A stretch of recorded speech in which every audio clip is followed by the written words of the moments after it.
আজ হঠাৎ ঢাকায় আওয়ামী লীগ নেতাকর্মীদের মিছিল। হাজার হাজার নেতাকর্মী নিয়ে ঢাকায় জয় বাংলা স্লোগানে মিছিল বের করে আওয়ামী লীগের নেতাকর্মীরা।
দর্শক দেখছেন আওয়ামী লীগের মিছিল এর মধ্যে হচ্ছিল এবং দেখতে পাচ্ছেন যে সে সময় বেশ কয়েকজন কিন্তু আটক করছেন এবং দেখছেন যে পুলিশ আটক করার চেষ্টা করছে এবং ধরে পালাচ্ছেন। আমরা দেখছি এর মধ্যে পুলিশ এলাকা থেকে কিভাবে পুলিশের ধাওয়া খেয়ে যেদিকে দৌড়ে পালাচ্ছেন আওয়ামী লীগের নেতাকর্মীরা দেখছেন গুলিস্তান এলাকায় এই মুহূর্তে মিছিল করছিলেন একটি, এবং সেই সময় কিন্তু পুলিশের ধাওয়া খেয়ে এভাবে কিন্তু দৌড়ে পালাচ্ছেন।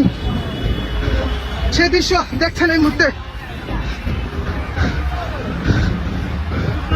গুলিস্তান কিন্তু নেতাকর্মীদের নিয়ে কিন্তু একটি মিছিল করছিলেন এবং সেই সময় কিন্তু আমরা দেখছি যে